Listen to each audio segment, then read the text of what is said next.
안녕하세요. 오늘도 톡톡 사연을 찾아주신 여러분 정말 감사합니다.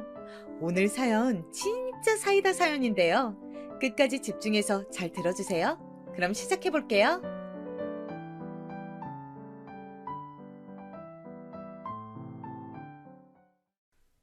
안녕하세요. 저는 경기도에 사는 50대 주부입니다.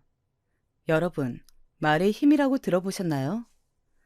말을 예쁘게 해야 하는 이유가 바로 그게 다 자기한테 돌아오기 때문에 최대한 내뱉기 전에 고르고 골라서 말해야 하잖아요. 우리 부부에게도 말의 힘이라는 것을 느끼게 해줬던 일이 있어서 제보하게 되었습니다. 일단 저와 남편이 어떻게 만났고 살았는지 설명하고 넘어가자면 남편과 저는 고향이 같고 아주 어릴 때부터 알던 사이였어요. 남편의 어머니, 그러니까 저에게는 시어머니죠.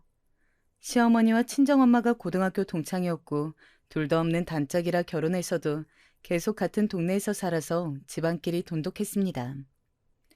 시골 동네였고 다들 형편이 좋지 않았는데 제 어린 시절 기억 속에서도 서로 반찬을 주고받거나 맛있는 것이 많이 생기면 나눠주며 살았던 기억이 나요. 아, 남편 이름은 형철인데 결혼 전에 있었던 일은 형철이라고 설명하겠습니다. 어렸을 때 일이라 아무래도 이름으로 말하는 게 저한테 더 익숙하기 때문이에요. 아무튼 저는 자매였고 언니가 한 명 있었고 형철이는 우리가 초등학교 때 늦둥이 남동생이 태어나서 형제로 자랐어요. 저와 언니는 연년생이라 1살 차이밖에 나지 않아 많이 싸웠던 반면 형철이 동생 형준이는 너무 아기라서 저도 학교 끝나고 같이 형철이네 집에 가서 형준이를 보고는 했어요. 그때는 시어머니를 수키 이모라고 불렀는데 수키 이모는 제가 집에 놀러 가면 환한 웃음으로 맞아주셨습니다.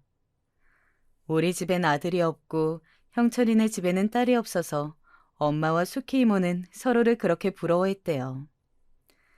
제 어린 시절을 생각하면 형철이와 둘이 딱 붙어 다닌 기억이 대부분인데 그냥 그게 저희한테는 너무나도 자연스러운 일이었고 당연한 일이었습니다. 걸음마를 떼기 전부터 말을 시작할 때도 제 옆에는 형철이가 있었고 서로의 숟가락 개수뿐만이 아니고 그냥 모든 것을 공유하는 사이였어요. 엄마와 수키 이모가 자매보다 더 친한 친구여서 아이들끼리도 매우 친하게 지냈죠. 아빠들 사이도 매우 좋았는데 그래서 가족끼리 근처 계곡에 놀러 가면 아빠들이 고기를 굽고 엄마들은 수다 떨고 아이들은 수영하고 놀았던 기억이 아직도 생생해요. 형철이 동생 형준이는 나이 차이가 8살이나 나서 우리는 그냥 형준이를 이름으로 부르지 않고 아기라고 불렀습니다. 학교가 끝나면 아기를 데리고 동네를 돌아다니며 같이 놀아주고 우리 집이나 형철이네 집에 가서 숙제하고 밥 먹고 그랬었어요. 우리 엄마도 수키 이모도 그냥 아이들이 집에 있으면 당연하게 같이 밥을 먹었고 서로의 집에서 자도 이상하지 않던 시절이었습니다. 약간 성격이 새침하고 조금은 예민한 우리 엄마와는 달리 수키 이모는 굉장히 다정하고 섬세했는데 그런 수키 이모가 너무 좋아서 형철이보다 수키 이모를 더 좋아했을 정도로 저는 이모네 집에 많이 놀러 갔어요. 같이 곤충도 잡으러 다니고 농사도 돕고 개울가에서 아기랑 수영도 하고 아주 즐거운 어린 시절을 보냈는데 그러다 정확히 고등학교 2학년 때 사건이 하나가 일어나게 되었습니다. 저는 살면서 그날을 잊을 수가 없고 지금도 생각하면 가슴이 아파서 제대로 말을 할 수 없는 사건이에요. 아직도 기억나는 게 엄마가 자고 있던 언니와 저를 마구 흔들어 깨웠습니다. 유독 잠이 많고 한번 잠들면 일어나는 것을 매우 힘들어해서 아침마다 엄마와 전쟁을 치렀던 저라 짜증을 내며 왜 깨우냐고 엄마한테 화를 냈는데 엄마의 흐느끼는 말 한마디에 눈이 번쩍 떠지게 되었어요. 수키 이모랑 만식 삼촌 죽었어. 빨리 일어나. 어떡하니? 어떡해. 뭐라고? 엄마, 그게 무슨 말이야? 지금 사고가 나서 병원에 있어. 빨리 일어나서 형철이랑 형준이랑 같이 있어줘. 너무나도 큰 충격에 저는 머리가 멍해지고 현실이 믿기지 않아 꿈인 줄 알고 볼을 얼마나 꼬집었는지 몰라요. 언니가 옆에서 재빨리 옷을 갈아입고 제 손을 끌고 나갈 때도 저는 충격에 그럴 정신도 없어서 잠옷 차림으로 언니를 따라 나서서 병원에 갔더니 형철이가 멍한 눈으로 자는 형준이를 업고 저를 쳐다보고 있었어요. 사고 처리를 하러 우리 엄마와 아빠는 여기저기 뛰어다니고 있었고 형철이는 울지도 않고 얼굴이 새파랗게 질린 채로 우는 저를 오히려 달래주었습니다. 나중에 들은 바로는 수키 이모가 그날 새벽에 채소를 도매시장에 팔려고 삼촌하고 같이 차를 타고 나섰다가 도로에서 차 사고가 났는데 하필 그때 계절이 겨울이었고 눈이 너무 많이 와서 도로가 꽁꽁 얼어 있었대요. 이모 차는 트럭하고 부딪혀서 차가 뒤집혔는데 눈 때문에 잔뜩 언 도로 때문에 심하게 굴러갔고 그 자리에서 삼촌과 이모는 돌아가셨다고 합니다. 장례식장에서 형준이는 우느라 정신이 없었고 형철이는 그런 동생을 달래느라 슬퍼할 겨를도 없었어요. 너무 어린 나이에 상주 역할을 하느라 마음 잡기가 많이 힘들었을 텐데 그때의 형철이의 표정은 저는 죽을 때까지 잊지 못할 거예요. 저는 어떤 말로 위로를 해야 할지 몰라서 그냥 옆에서 계속 있었는데 나중에 장례식이 끝나고 학교에 형철이가 나오지 않아서 집으로 찾아갔더니 혼자 집에서 엉엉 울고 있던 형철이의 모습을 보고 저는 그때도 아무 말 없이 안아주었어요. 너무 갑자기 돌아가셔서 믿기지가 않았고 또 믿고 싶지도 않았답니다. 돌아가셨던 주의 주말에 우리 가족하고 형철이네 가족하고 같이 썰매를 타러 놀러 가기로 했었는데 이 현실은 믿을 수 없었어요. 형철이는 너무 충격을 받아 한동안 학교를 나오지 않았는데 그게 걱정된 엄마가 계속 이모네 집에 가서 형철이와 형준이를 챙겼습니다. 수키 이모와 엄마는 오랜 친구여서 엄마는 갑자기 고아가 된 친구의 자식들을 그냥 볼 수 없다고 저와 언니를 챙기는 것보다 이모네 집에 가서 있던 시간이 훨씬 길 정도였는데 저는 하나도 서운하지 않았고 오히려 다행이라고 생각했어요. 형철이는 본인이 첫째고 동생이 초등학생이라 너무 어리니까 앞길이 막막했는지 제 앞에서 얘기하다가 울기도 많이 울었는데 그렇게 목 놓아 우는 모습에 저는 유치원 때 이후로 처음 봤을 정도였습니다. 원래 성격 자체가 단단하고 심지가 굳은 형철이라서 학창시절에 제가 주로 울고 달래는 쪽이 형철이었는데 완전히 상황이 뒤집혀 제가 달래주고 괜찮을 거라고 힘내라고 했었죠. 우리 엄마와 아빠는 형철이 형제가 너무 안쓰럽다고 부모처럼 많이 챙겨주었는데 그래서 형준이는 거의 우리 집에서 살다시피 했고 어릴 때부터 아기라고 불렀기 때문에 언니와 저는 그런 형준이를 많이 챙겨주었습니다. 그렇게 18살의 겨울이 지나가고 저는 19살이 되었는데 언니는 대학을 졸업하고 바로 지역에 있던 전문대학에 들어갔어요. 그리고 저도 졸업하고 대학에 갈지 취업할지 고민 중이었는데 형철이가 대뜸 저에게 말했습니다. 언제까지 너희 부모님께 폐를 끼칠 수도 없잖아. 나 그냥 자퇴하고 공장 들어갈래. 뭐? 야, 그래도 고등학교 졸업은 해야지. 나한테 1년 더 공부해서 뭐가 남아. 형준이 지금도 이모가 키워주는데 미안해서 어떻게 봐. 형철이는 그렇게 저한테 말하고 바로 우리 부모님을 찾아가서 자퇴하고 공장에 들어가서 돈을 벌겠다고 했습니다. 그 말을 듣고 우리 아빠는 형철이를 말리고 졸업은 하고 공장에 가라고 했는데 이미 자퇴서까지 제출하고 왔던 그를 아무도 말릴 수 없었어요. 그러면서 형철이는 우리 엄마에게 너무 죄송하지만 형준이를 딱 1년만 키워주시면 자기가 공장에서 나와서 바로 데려가겠다고 했습니다. 엄마는 그런 형철이를 보며 너무 안타깝다고 형준이는 걱정하지 말고 몸 건강히 일하고 오라고 했어요. 우리 집이 넉넉해서 저 형제를 도와줄 수 있다면 좋았을 텐데 우리 집도 사정이 좋지 않았기 때문에 사실 형준이를 맡아서 키워주는 것도 상당히 부담되긴 했거든요. 그걸 잘 아는 형철이는 연신 죄송하다고 고개를 들지도 못했는데 부모님은 저 어린애가 너무 안쓰럽다고 형철이가 돌아가고 많이 안타까워했습니다.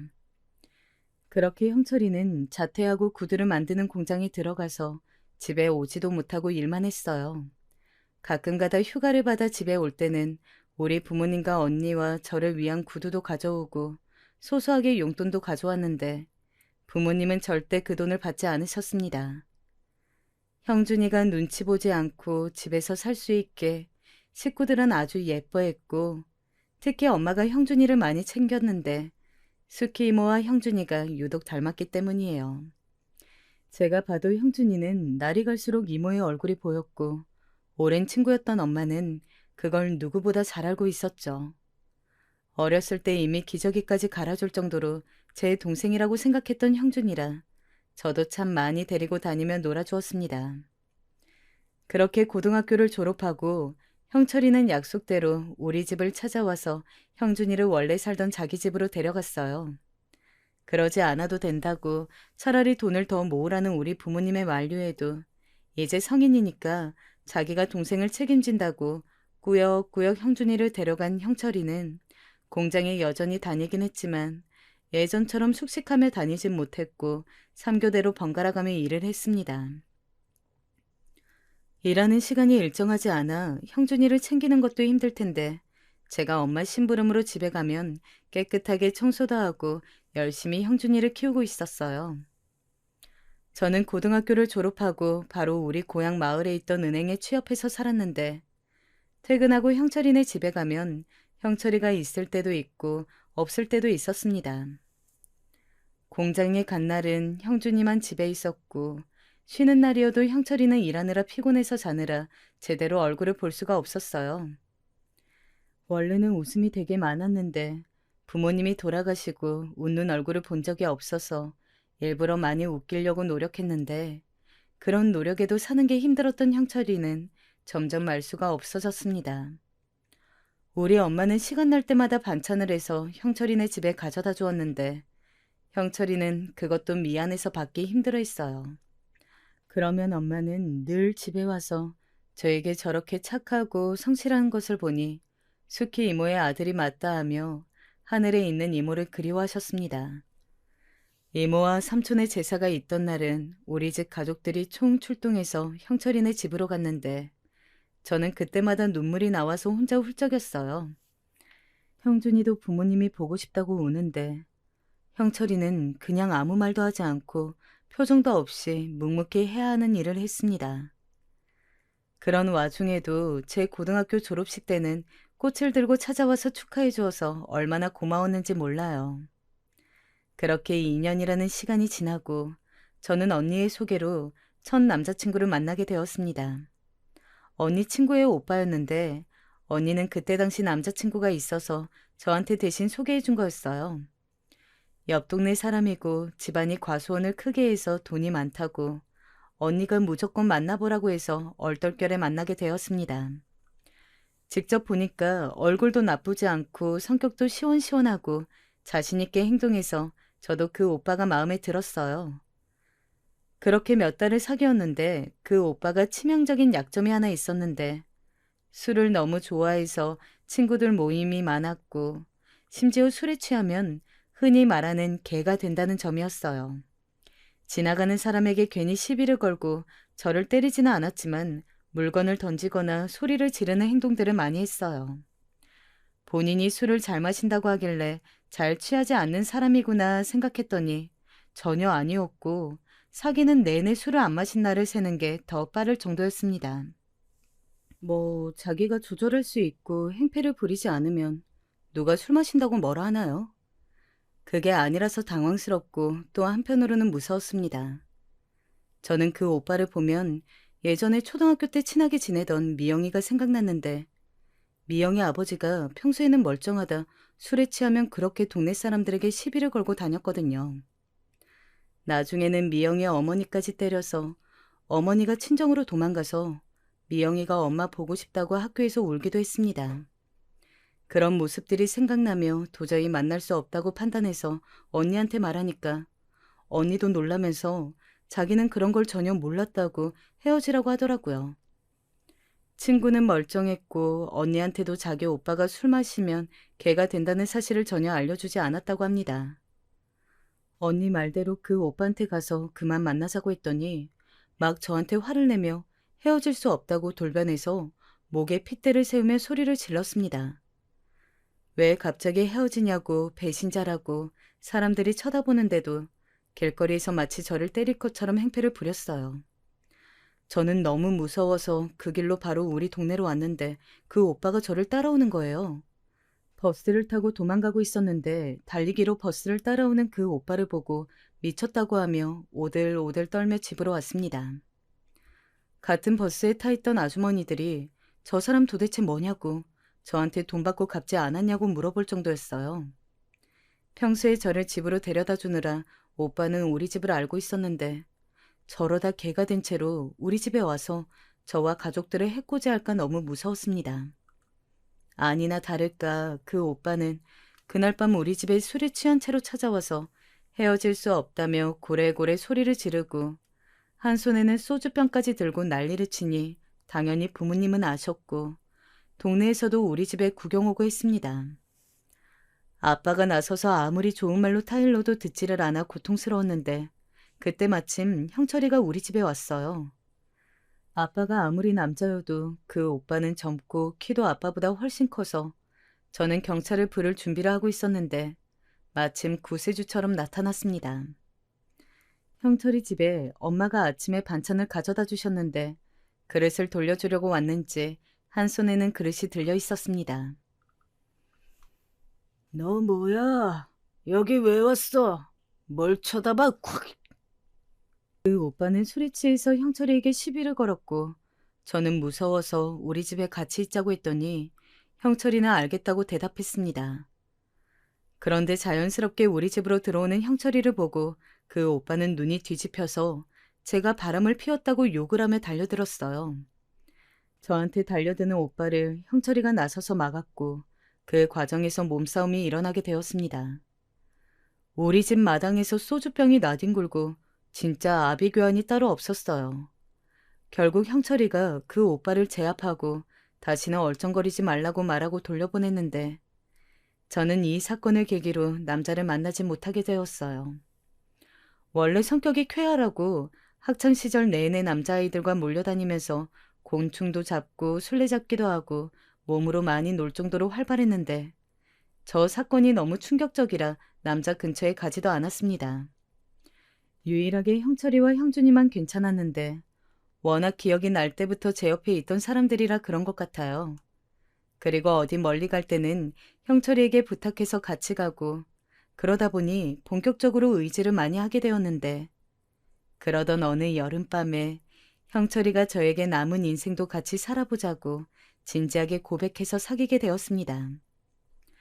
고백하기 전에 많이 고민했다고 하는데 들어보니까 충분히 그럴 만한 이유였어요. 제가 받아주지 않으면 그대로 우리 사이가 어색해질 거고 워낙 집안끼리 사이가 좋아서 우리 사이가 틀어지면 그것도 그거 나름대로 힘들어지니 몇 년을 고민했다고 했습니다. 저도 저지만 우리 부모님이 진짜 형철이네 형제를 많이 돌봐주셨거든요. 엄마는 늘 겨울이 오면 먼저 하늘로 떠난 수케 이모가 생각이 나서 겨울이라는 계절을 싫어하실 정도였는데 형준이는 엄마 아빠가 보고 싶다고 우리 부모님에게 안기며 우는 날이 많았습니다. 그런데 형철이는 속을 얘기하는 사람이 아니라 오히려 더욱 걱정된다고 부모님은 저에게 말씀하셨어요. 너무 어린 나이에 가장이 되어 혼자 공장을 다니며 동생을 돌보는 게 안쓰럽다고 하셨죠. 실제로 우리 집도 앞서 말했듯 잘 사는 편은 전혀 아니었지만 그래도 안쓰러우니까 많이 도와주었는데 형철이는 금전적인 도움은 전혀 받지 않았어요. 이렇게 사는 것도 결국 자기 인생이고 형준이는 자기가 책임진다고 형준이가 우리 집에서 자고 가는 것도 나중에는 금지해서 형준이는 형의 눈치를 보며 우리 집에서 놀다 가고는 했습니다. 물론 우리 부모님에게는 너무 감사하다며 명절이나 생일 때 그리고 어버이날에도 선물을 사왔는데 그럴 때마다 우리 부모님도 거절하느라 바쁘셨어요. 결국 두 쪽 다 결론을 내려서 엄마는 반찬 정도는 가져다 주셨고 형준이도 형이 없을 때만 우리 집에 올 수 있고 부모님은 명절 때 소고기 정도는 받는 걸로 합의를 내렸습니다. 그렇게 형철이와 제가 사귀고 2년이라는 시간 동안 우리는 비밀로 하고 몰래 연애를 했는데 사실 저는 제가 되게 잘 숨기고 사귀었다고 생각했거든요. 그런데 이미 부모님은 다 알고 계셨다고 하셔서 저는 적잖이 당황했어요. 오히려 엄마는 그게 숨긴 거였냐고 웃으시며 온 동네 사람들이 다 알고 있는 사실을 몰랐냐고 저한테 물었습니다. 그렇게 공개적으로 만나게 되었는데 동네 사람들은 당연하게도 우리가 너무 어릴 때부터 둘이 붙어 다녀서 사귀는 걸 아무도 놀라지 않더라고요. 그렇게 우리가 정확히 25살 때였어요. 형철이가 저한테 진지하게 말을 꺼냈는데 그 말을 듣고 저는 큰 고민에 빠지게 되었습니다. 지금 일하는 공장 사장님이 경기도에 공장을 세우신다고 했어. 그래서 나보고 같이 가서 일하자는데 어떻게 생각해? 경기도? 그럼 형준이는 어떻게? 아직 학생이잖아. 간다면 당연히 데리고 가야지. 사실 월급을 2배를 준다고 해서 올라가는 걸 고려하고 있어. 사장님이 나를 오래 보셨는데 내가 일하는 게 마음에 드신다고 하셨거든. 형철이와 저는 심각하게 앞날을 고민했는데 형철이의 말대로 공장 사장님은 공장 이전을 계획하고 계셨고 형철이가 성실하게 워낙 일을 잘하니까 데려가고 싶으셨대요. 지금 받는 돈의 2배를 준다고 계약서를 보여주셨는데 그렇게 되면 형준이는 당연히 거처로 옮길 거고 저는 어떻게 해야 하는 건지 고민이 되었습니다. 형철이가 말한 지역은 우리 집에서 차로 3시간이 걸리는 서울과 가까운 곳이라 그렇게 올려보내면 자주 보지 못하잖아요. 그때는 집도 서로 가까워서 형철이가 공장에 가지 않은 시간을 온전히 저와 보냈기 때문에 좋았는데 이사 가게 된다면 일주일에 한 번도 못 볼 수 있으니 걱정되었습니다. 그러다 저는 한 가지 생각이 떠올랐는데 그럼 차라리 결혼해서 올라가야겠다는 생각이 들었어요. 어차피 서로 다른 사람을 만날 생각도 없고 결혼은 상대랑 해야겠다고 생각을 하고 있던 터라 제가 먼저 형철이에게 결혼하자고 했더니 되게 놀라더라고요. 뭘 그렇게 놀라냐고 했더니 자기도 그런 생각을 안 한 것은 아니었지만 현실적으로 결혼해서 형철이를 따라 올라가게 된다면 제 직장도 그만두어야 하고 형준이와 같이 살아야 하니까 그게 걱정된다고 말했습니다. 결국 언니와 부모님께 말했더니 그렇게 좋은 반응은 나오지 않았어요. 형철이와 결혼 자체는 찬성이고 가족들도 다 이미 예상하던 일이었는데 제가 직장까지 그만두고 따라 올라가는 것과 형준이를 데리고 사는 것에 관해 엄마가 특히 걱정하셨습니다. 본인은 이미 아줌마고 언니와 저를 키웠으니 형준이를 데리고 있던 것은 아무렇지도 않았는데 우리가 올라가면 그때는 제가 살림을 다 도맡아서 해야 하니 그게 엄마로서 내키지 않는다고 하셨죠. 아빠는 살림도 살림이지만 제가 다니던 은행을 그만두고 올라가는 것이 꼭 그렇게 해야 하냐고 형철이 보고 지역에 있는 다른 공장에 가는 것을 제안하셨습니다. 부모님 옆에 살면 부모님이 살림이나 현실적으로 어려움이 닥쳤을 때 도움도 줄 수 있고 형준이도 봐줄 수 있으니까요. 언니도 결혼은 찬성이지만 이사는 반대한다고 가족들이 다 걱정했는데 저는 아무리 생각해도 결혼해서 올라가는 것이 돈을 가장 빠르게 모을 수 있다고 생각했고 형철이보다 제가 더 적극적으로 밀어붙여 결국 결혼하고 형준이까지 셋이 공장 사장님을 따라 이주하게 되었어요. 결혼식은 고향 동네에서 올렸는데 온 동네 마을 사람들이 다 와서 축하해 주었고 우리가 다니던 학교의 선생님들도 오시고 이장님도 오셔서 진짜 우리의 결혼은 마을 축제처럼 진행이 되었습니다. 좋은 날이니 울지 말자고 다짐했는데 형철이가 식 중간에 우리 부모님께 인사하다 울어서 그걸 보고 저도 같이 울기도 했어요. 우리 부모님에게 너무 감사하고 죄송한 마음밖에 없다고 울며 다른 것은 몰라도 꼭 저를 고생시키지는 않겠다고 말하는 형철이를 보고 엄마도 수키 이모가 또 생각이 나셨는지 우셨습니다. 그래도 슬픈 눈물이 아니고 다들 기쁨의 눈물이라 다행이었죠. 식을 올리고 신혼여행은 제주도로 갔었는데 저는 진지하게 형준이를 데리고 가려고 했거든요. 그런데 주변 사람들도 그렇고 형철이도 그렇고 무엇보다 형준이가 누나 무슨 소리 하는 거냐고 화를 내서 둘만 갔다 오기로 했습니다. 그렇게 신혼여행도 다녀오고 우리는 형준이까지 데리고 공장 사장님을 따라 경기도로 이사 오게 되었어요. 그 신발 공장 사장님은 지역 토박이라 우리 아버지와도 아는 사이였는데 워낙 성실하고 성격도 화통하고 무엇보다 사업 수완이 매우 좋아서 신임이 두터웠던 터라 우리는 사장님을 믿고 따라 올라가게 되었습니다. 그때 형준이 나이가 고등학생이었는데 집을 구하자마자 형준이 학교 문제를 해결하고 살림을 시작했는데 제가 결혼 전에는 부모님과 같이 살아서 살림을 제대로 해본 적이 없거든요. 그래서 많이 부족했는데 형철이가 오히려 혼자 동생과 같이 살았던 기간이 있어서 저보다 살림을 더 잘했습니다. 이제 결혼 후니까 편의상 남편이라고 칭할게요. 저는 셋이서 한 집에서 사니까 나도 나가서 어떤 일이라도 해야 하나 걱정했는데 남편은 정말 공장 사장님이 월급을 시골에서 받던 것에 2배를 주어서 남들보다 오히려 넉넉하게 살 수 있었습니다. 사장님이 편의를 많이 봐주셔서 야간 일은 하지 않았고 8시에 출근해서 7시에 퇴근하는 일정이었는데 그래서 매일 저녁에는 저와 함께 할 수 있었어요. 이것도 남편이 일을 워낙 잘하니까 사장님이 같은 고향 출신이고 한 동네 사람이니 우리가 어떤 형편인지 잘 아셔서 주신 편이었습니다.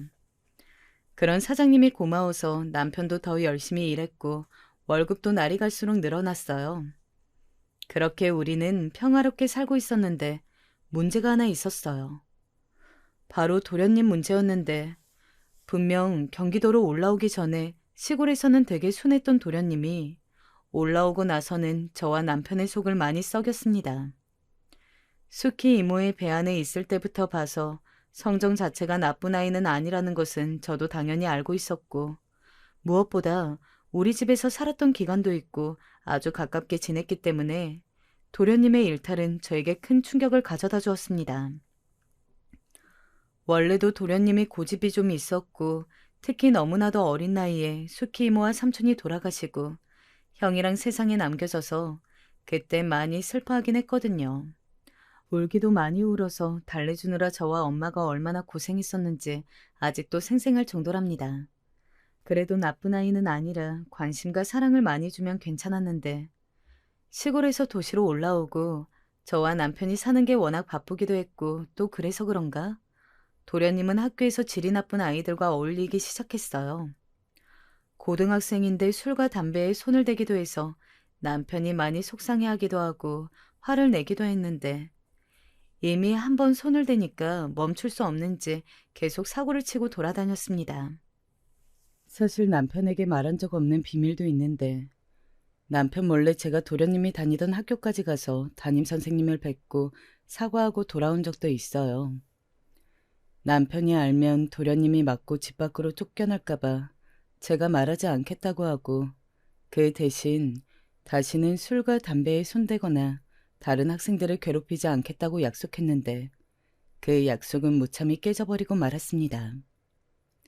남편이 출근하고 저는 거실에서 빨래를 개고 있었는데 전화가 와서 받았더니 도련님 학교 담임선생님이셨어요. 저번에 뵀던 적이 있어서 혹시 어떤 일 때문에 연락하셨냐 했더니 이번엔 도련님이 불량 학생들과 오토바이를 타고 돌아다닌다고 하더라고요. 이러다 경찰에 잡힐 수도 있고 제발 집에서 신경을 많이 써달라고 해서 저도 도저히 참을 수가 없어서 도련님에게 도대체 왜 이러냐고 물었더니 형수가 뭘 하냐고 자기는 부모도 없고 불쌍한 사람이라고 그랬습니다. 하필 제일 예민한 시기에 부모님도 잃고 남의 집에서 살고 또 형을 따라 생판 모르는 곳에 왔으니 혼란스러운 것은 당연히 이해하지만 그렇다고 우리가 도련님에 대해 신경을 안 썼던 것이 아니었거든요. 앞서 말했듯 친정 부모님은 피부치도 아닌데 우리 집에서 키워주시기도 했고 저와 남편도 경기도로 이사 오면서 일부러 남편이 일하는 공장 앞이 아니고 도련님 학교 앞에 집을 얻을 정도로, 특히 남편은 동생에게 최대한 할 수 있는 만큼 최선을 다했는데 저러니까 저는 화가 나기도 하고 속상했습니다. 그리고 그날 밤 결국 경찰에게 연락이 와서 퇴근한 남편과 저는 동네 파출소에 가게 되었어요. 역시나 오토바이를 타고 불량 학생들과 어울리며 술과 담배를 해서 동네 주민들이 신고해서 잡아왔다고, 경찰들은 이런 일 다시 없게 잘 부탁드린다고 했습니다. 제가 그때 화났던 것은 도련님에게도 화가 났지만 연락을 받고 왔던 도련님 친구의 엄마였어요. 남편에게 그 아줌마는 부모 없이 동생 키우느라 고생 많은 건 아는데 그래도 동생한테 신경을 써야지 않냐고 하더라고요. 그 말을 듣고 저는 화가 나서 아줌마가 뭘 하냐고, 왜 멀쩡히 고생하면서 돈 버는 사람한테 뭐라 하냐고 따졌고, 남편은 그냥 아무 말 없이 저를 데리고 나왔어요. 도대체 왜 남편이 저런 말을 들어야 하는지 이해가 가지 않아 길거리에 주저앉아 울었는데, 그 순간 도련님이 너무 미워서 이럴 거면 나가라고 네 맘대로 살라고 할 정도였습니다. 화를 내겠지 생각했던 남편은 화도 안 내고 혼자 아무 말도 하지 않았고, 저는 그 모습에 더 화가 나서 도련님에게 그냥 돈 줄 테니까 나가서 살라고 했어요. 그 사건이 도련님 본인에게도 충격이었는지 다행히 저 뒤로는 조용히 고등학교를 졸업했는데, 저는 아무리 어린 나이라고 해도 남편이 그 나이에 혼자 동생 키우겠다고 학교도 그만두고 공장에 가서 일했잖아요. 그게 생각나서 도련님에 대한 마음의 문을 조금 닫게 되었습니다. 그러다 도련님이 막 성인이 되었을 때 저에게 아기 천사가 찾아왔는데, 그 소리를 들은 부모님이 시골에서 우리 집까지 올라와서 저를 보고 가기도 했어요. 산후조리는 시골에 내려가서 제가 살던 친정집에서 했는데, 남편은 그런 저를 보러 금요일에 퇴근하고 바로 우리 집으로 내려와서 월요일 출근 전까지 저와 함께 있어 주었습니다.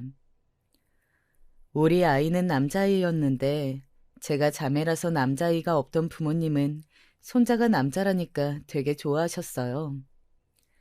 임신하고 아기를 낳으니 남편은 전보다 저한테 더 잘해주었는데, 일부러 점심시간에도 일해서 퇴근을 더 빨리 해서 집에 오기도 했습니다. 집에 와서 집안일도 자기가 다 하고 일하느라 힘들 텐데 아기를 새벽 내내 봐주기도 했어요. 아기가 크면서 걷기도 하고 말을 할 땐 저는 아기를 데리고 공장 앞까지 마중 나가서 남편과 같이 셋이 집에 오기도 했습니다. 도련님은 고등학교를 졸업하고 남편이 일하던 공장에 가서 같이 일했는데 남편처럼 능숙하지 않아 처음엔 3교대로 일을 시작했어요. 처음에 너무 힘들어해서 제가 한약도 사서 먹였는데 본인이 도저히 못하겠다고 금방 그만두었습니다. 그리고 동네에 있던 고깃집에서 일을 시작했는데 저와 남편은 그래도 일하는 게 어디냐 생각하고 다행이라고 생각했어요. 그 당시에 그리고 제가 아이가 어려서 도련님에게 신경 쓰지 못했습니다. 그러다 아이가 정확히 4살이었을 때 도련님이 폭탄 발언을 우리에게 안겨주었어요. 갑자기 난데없이 어떤 여자를 데리고 우리 집으로 데려오길래 남편과 저는 당황했는데 도련님은 그 여자와 결혼하겠다고 했습니다. 사실 그 발언을 하기 전에 저는 어느 정도 예상을 하고 있었는데 그 이유가 여자의 품에 갓난아이가 있었거든요. 말을 듣기 전에는 설마 했는데 진짜로 그 아이는 도련님의 아이였고 본인도 몰랐는데 갑자기 그 여자애가 도련님 아기라고 아이를 안고 나타났다고 합니다. 유전자 검사까지 갈 것도 없이 그 아기는 너무나도 도련님과 똑같이 생겼기 때문에 도련님 아기가 아니라고 부정할 수도 없었어요. 너무 어이가 없어서 저는 아무 말도 못하고 쳐다만 봤는데 도련님과 그 여자는 둘만의 세상에 빠져 있더라고요. 이걸 좋아해야 하는지 모르겠지만 결국 둘은 결혼식도 올리지 않고 살게 되었는데 이 계기로 도련님은 우리 집을 나가게 되었습니다. 제가 친정에 연락해서 이 소식을 알리니까 친정 엄마는 할 말을 잃으셨어요. 어쩌다 저 지경이 된 건지 그냥 우리 남편이 안타깝다고 하셨죠. 언니도 제 얘기를 듣더니 동생 키우느라 고생한 우리 남편이나 안아주라고 하더라고요. 주변 사람들은 다 알 정도로 애지중지 키웠는데 저렇게 되니까 황당하기도 했지만 그래도 이왕 사는 거 좀 잘 살았으면 싶었는데 도련님 부부, 아니 결혼했으니까 이제 서방님이죠. 서방님과 동서는 거의 매일 우리 집으로 왔어요. 이유는 자기들이 아기를 키워본 적이 없어서 신생아를 어떻게 돌봐야 할지 모르겠다는 거예요. 황당한 이유였지만 저는 우리 아이를 키우느라 방법도 어느 정도 알고 있었고 아기 용품들도 버리지 않고 간직한 것들이 있어서 결국 동서와 저는 같이 우리 집에서 아이를 돌봤습니다. 동서는 이렇게 표현해도 될지 모르겠지만 서방님이 학생 때 몰려다니던 불량 학생 중 한 명이라 저는 동서를 그렇게 마음에 들어하지는 않았어요. 말 표현도 너무 거침없이 했고 아이를 돌보는 것에 있어서도 투박한 손길은 그렇다 쳐도 욕설을 종종 해서 제가 말릴 정도였습니다. 동서와 시조카를 같이 우리 집에서 돌보는 것을 그렇게 반기지는 않았지만 그럴 수 있었던 것은 남편과 돌아가신 수키 이모 때문이었어요. 수키 이모가 저에게 많은 애정을 주었고 남편도 저한테 헌신적으로 대했기 때문에 그냥 꾹 참고 같이 키웠는데 진짜 하나부터 열까지 다 부딪혔습니다. 특히 청결에 관련해서는 동서와 저는 생각이 달랐는데 저는 어른들이 먹는 것은 당연하고 아이들이 입에 대는 것은 무조건 청결해야 한다고 생각해요. 그런데 동서는 아무렇지 않게 밖에 나갔다 와도 손을 씻지 않고 아이들을 만지고 바닥에 떨어진 것을 먹이곤 했습니다. 그러다 우리가 완전히 틀어진 계기가 있는데 그건 우리 아들이 시조카 분유를 탐내서 제가 이건 동생 거라고 말하고 아이한테 다른 음식을 주려고 부엌에 간 사이 왜 동생 먹을 것을 탐내냐고 우리 아들을 뒤로 미는 모습을 목격하게 된 거예요. 진짜 확 밀어서 아이가 뒤로 넘어가서 쿵 소리가 날 정도였습니다. 아니, 동서, 왜 애를 밀어? 그냥 먹고 싶다고 말 한마디 한 거를 애한테 왜 그래? 형님, 서운하네요?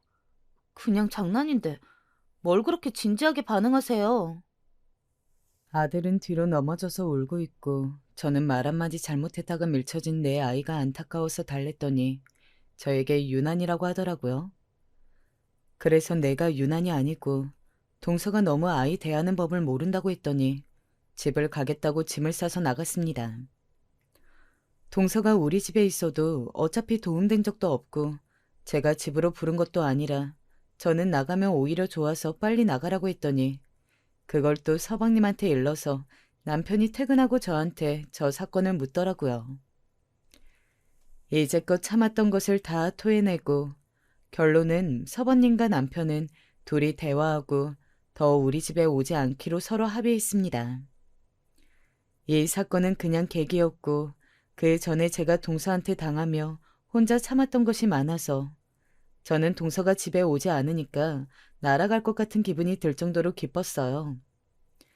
그 이후로는 그냥 서로 명절 때만 얼굴을 비추고 시간이 지나면서 대면대면하게 대할 정도로 관계를 유지했습니다.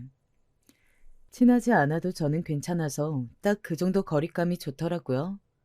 사이에 저는 딸도 낳아서 아이들을 키우느라 정신이 없기도 했습니다. 저는 아들을 원했고 남편은 딸을 원했기 때문에 서로 만족하는 결과가 나와서 행복하게 살고 있었는데 그러다 아들이 초등학교에 들어가며 우리 가족에게 인생 최대의 시련이 찾아오게 되었습니다. 바로 우리 가족이 시골을 떠나 이 경기도까지 올라오게 된 이유였던 공장이 부도가 나서 망하게 되었거든요. 사장님은 그 충격에 돌아가시고 당장 남편은 실직하게 되었습니다. 너무나도 갑작스럽게 일어난 일이었고 워낙 큰 공장이라 남편은 진지하게 그 공장에서 승진도 하고 사장님도 남편에게 나중에 공장 사장 자리를 물려주겠다고 하실 정도였는데 경기가 많이 안 좋기도 했고 무엇보다 사기를 당해서 공장이 감당할 수 없는 지경까지 가게 되었어요. 남편은 그 공장을 시골에서 19살 때 고등학교도 자퇴하고 다녔던 곳이라 충격이 매우 커서 우울증에 걸리게 되었습니다. 시골에서도 친정 부모님이 공장이 망했다는 소리를 듣고 다른 곳도 아니고 그 공장이 망할 줄은 몰랐다며 충격을 받으셨어요. 거의 인생의 반을 함께 했던 공장이라 갑작스런 부도와 무엇보다 아버지처럼 따르던 사장님이 생을 마감하셔서 남편은 충격이 커서 집 밖을 나가지도 못했습니다. 제일 힘들 때 자기를 받아주었던 곳이고 우리가 남들보다 여유 있게 살 수 있게 해줬던 곳이라 애정이 컸는데 남편은 다시 일을 구하려고 해도 그 일을 워낙 오래 해서 다른 곳에 가서 적응할 수 있을지 현실적으로 걱정이 매우 컸어요. 남편이 월급을 꽤 받아와서 우리는 아이들 친구들에 비해 여유로운 생활을 할 수 있었는데 그래서 갑자기 생활비가 없으니 적금을 깨고 생활하게 되었습니다. 남편은 심하게 우울증이 와서 힘들어했는데 저는 그동안 남편이 얼마나 고생했는지 누구보다 잘 아니까 차마 빨리 나가서 돈을 벌라고 말을 할 수가 없었어요. 결국 제가 집 밖을 나가 식당에 가서 설거지 일도 하고 그랬는데 동네 사람들이 저를 두고 얼마나 말이 많던지 참 고통스러운 시기였습니다. 그때 당시 서방님은 본인이 사업을 시작했었는데 그게 꽤 잘 되고 있었어요. 그래서 제가 급한 대로 생활비가 떨어져 가니까 동서와 서방님께 돈을 부탁하려고 했는데 남편은 절대 무슨 일이 있어도 동생 부부한테 돈 달라고 하지 말라고 자기가 막노동이라고 해서 돈을 벌어오겠다고 했습니다. 무슨 마음인지 알 것 같아 제가 열심히 일하다가 명절이 다가왔어요. 이번 명절은 그냥 넘어가려 했는데 굳이 우리 집에 온다기에 저는 또 시장에 가서 없는 살림의 명절 음식도 준비하고 서방님과 동서를 기다렸습니다. 그렇게 온 서방님은 본인 형을 보고 안타까운 마음이 들었는지 밖에 나가서 줄담배를 계속 피우더라고요. 애써 모른 척하며 밝게 음식을 대접하려는데 동서가 혼자 베란다에 있길래 같이 준비하자고 부르려는 순간 저는 믿을 수 없는 말을 듣게 되었습니다. 아유, 늙고 쓸모없는 게 꼭 우리 집 개랑 똑같네. 그렇게 돈 잘 번다고 유세 떨더니. 저는 저 말을 듣고 가만히 그 자리에서 얼어붙어 있었는데 그동안 남편과 제 인생에 대한 회의감도 들고 속에서 무언가 올라오는 기분도 들고 피가 거꾸로 솟는 기분이 들었습니다. 뭐라고 말이라도 하고 싶은데 너무 하고 싶은 말이 많아 입 밖으로 나오지 않았고 또 상대하고 싶지도 않았어요. 남편이 공장에 다니며 돈을 많이 벌었을 때 저는 진짜 유세 떨며 자랑했던 적이 없고 오히려 그때 서방님과 동서가 어린 나이에 아이를 낳고 결혼식도 못하고 사니까 안타까워서 말없이 용돈도 주고 도와주었던 기억은 확실히 나거든요. 다른 사람도 아니고 저 말을 동서에게 들을 줄은 상상도 못했는데 그렇게 부엌에 들어와서 음식을 마저 준비하는데 먹고 싶지도 않고 대접하기도 싫고 갑자기 너무 속상해서 화장실에서 물을 틀어놓고 엉엉 울었습니다. 겨우 진정하고 나와서 같이 밥을 먹는데 속으로 무조건 성공해야지 생각이 가득해서 가족들 말에 집중도 하지 못한 채로 그날이 지나가게 되었어요. 남편이 상처받을까봐 일부러 저 말은 하지 않았고 제가 그냥 집 밖에서 온갖 일을 다하며 생계를 유지했습니다. 제가 그렇게 일하는 모습을 보고 남편도 정신이 들었는지 몇 달 만에 자리에서 일어나서 사업을 시작했는데 저한테 의견을 묻길래 저는 그냥 당신 마음이 편한 대로 다 하라고 했어요. 남편은 본인이 공장에서 일하던 경험을 살려 직접 이리 뛰고 저리 뛰며 발품을 팔아 작은 구두가게를 하나 열었는데 중간에 도매상과 거래도 하며 많은 일을 시작했습니다.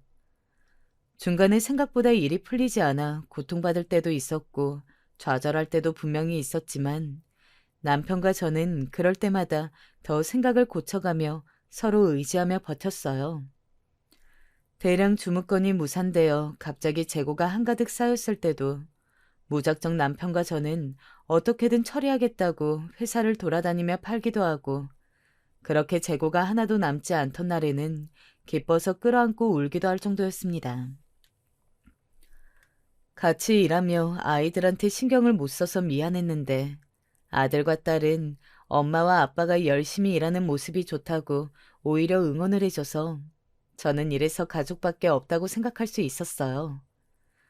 나중에는 저까지 잠도 못 자고 남편과 공장을 돌며 재료를 구하고 하나라도 더 팔려고 호객행위도 열심히 하며 가게를 키워나갔습니다. 나중에는 공장에서 우리 가게에만 납품할 수 있도록 남편과 저는 직접 구두 디자인도 하고 좋은 가죽만 쓰니까 그걸 또 손님들이 바로 알아봐 주셨어요. 그렇게 시작된 사업은 점점 확장되어 여러 분야를 다루게 되었고 가게도 성장하게 되어 직원들을 뽑아 일할 정도로 성공하게 되었습니다. 이 소식을 들은 친정 부모님은 너무 기뻐하시며 열심히 사니까 보답받는 거라고 대견해 하셨어요. 가족들의 응원을 들으니 힘들어도 버틸 수 있었고 남편과 둘이 일하니까 서로 의지할 수 있어서 남편도 마음 편하게 일해서 그걸 보는 저도 좋았습니다. 친언니도 저에게 너희 부부처럼 사는데 어떻게 성공하지 않을 수가 있냐고 치켜 세워주더라고요. 10년이 지나니까 남편과 저는 둘이 공동 대표가 되어 있었고 매장과 별개로 사무실까지 구해서 일할 정도가 되었습니다. 생각보다 훨씬 잘 되어서 중간에 아주 넓은 집으로 이사 가기도 했고 친정집에도 지원을 많이 해줄 수 있어 좋았어요. 그러다 어느 날 동서에게 연락이 왔습니다.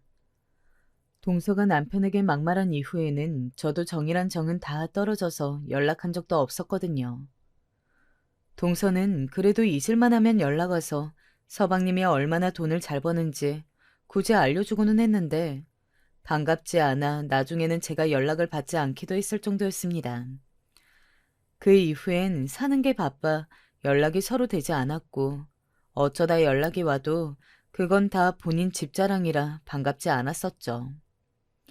이렇게 잠자는 시간도 버려가며 일하는 이유가 바로 동서 때문이잖아요. 그러다 전날은 마침 1년 중에 얼마 되지 않은 한가한 때라 받았더니 동서가 우는 목소리로 전화를 했더라고요. 동서, 갑자기 무슨 일이야? 아, 왜 그래? 형님, 돈 좀 빌려주세요. 우리 남편이 사업이 망해서 빚쟁이들이 찾아와요. 어떡해요? 너무 무서워요. 도와주세요. 저는 그 말을 듣자 자연스럽게 10년 전 일이 생각났어요. 공장이 망해서 사장님도 돌아가시고 우울증에 걸린 남편에게 쓸모없는 개라고 했던 동서의 말을 저는 절대 잊을 수가 없었죠. 그렇게 우리 집을 무시했던 것은 언제고 이제 돈을 빌려달라니 괘씸해도 이 정도로 괘씸할 수가 있을까요? 돈? 얼마가 필요한데? 1억만 빌려주세요. 제발요. 급한 불을 꺼야 해요. 그럼 동서, 너희 집 개처럼 지져봐. 그럼 내가 생각은 해볼게. 뭐라고요? 형님, 지금 무슨 말씀이세요? 어떻게 가족한테 그러세요? 가족? 우리 남편한테 10년 전에 쓸모없는 너희 집 개 같다며. 잊었어? 어떻게 가족한테 그래? 제가 저렇게 말하자 동서는 핵 하고 놀라더니 그때는 철이 없었다, 오해다, 일부러 그런 것이 아니다 등등 변명을 어찌나 다채롭게 하던지 몰라요. 저는 됐다고 알아서 하라고 냉정하게 말하고 전화를 끊었는데 그때 기분은 진짜 아무리 설명해도 설명이 안 됩니다. 너무 기뻐서 혼자 사무실에서 얼마나 통쾌했는지 몰라요. 동서도 동서지만 사실 저는 서방님한테도 굉장히 서운했거든요. 신생아 때부터 제가 서방님을 알았고 그동안 해준 게 얼만데 본인 형 힘들 때 은근히 모른 척하던 모습을 잊을 수가 없답니다. 동서에게 그 뒤로도 줄기차게 전화가 왔지만 저는 절대 받지 않고 무시했더니 집까지 찾아오더라고요. 제가 쓸모없는 개의 집에는 왜 왔냐고 했더니 울면서 잘못했다고 빌던데 저는 아무 생각도 들지 않았습니다. 나중에 남편이 서방님이 안쓰럽다고 조금 도와주자길래 알아서 하라고 했어요. 1억 준다고 우리 사정에 큰 문제가 생긴 것도 아니고 이미 성공할 대로 성공해서 괜찮았거든요. 그런데 그걸 떠나 드디어 동서에게 복수할 수 있어서 저는 통쾌했답니다. 동서 말을 듣고 울분에 찬 그날 밤 자지도 못하고 남편 얼굴만 보며 밤을 새웠는데 이제는 이렇게 돌려주니 발 뻗고 잘 수 있어서 얼마나 행복한지 몰라요. 지금은 동서와 서방님은 쥐 죽은 듯이 살아서 뭐하고 사는지도 모르겠고 남편과 사업하느라 바쁘고 우리 아이들을 챙기느라 정신이 없어요. 제 인생도 인생이지만 남편의 인생도 참 다사다난하죠. 결국 그래도 서로가 있어서 여기까지 올 수 있었다는 점에는 남편도 저도 동의하는 바예요. 제 사연은 여기까지입니다. 앞으로 남은 인생도 남편과 우리 아이들, 그리고 친정 부모님과 행복하게 잘 살려고요. 들어주셔서 진심으로 감사합니다. 여러분도 행복한 인생 사시길 진심으로 바랄게요.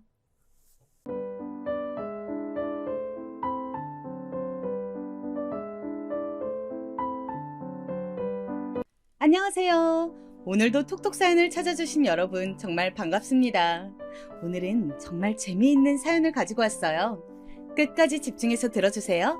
그럼 시작해 볼게요.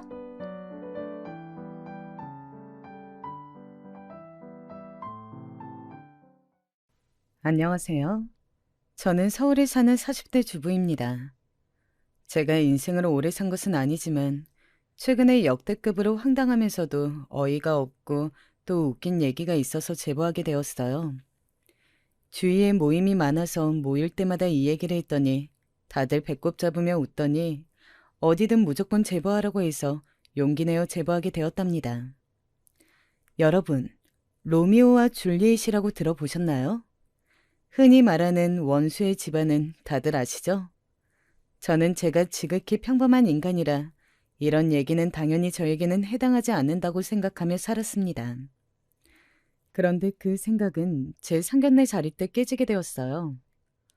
상견례 얘기를 꺼내기 전에 말씀을 드리자면 저는 서울에 태어나서 초등학교부터 대학교까지 다 서울에서 나온 서울 토박입니다.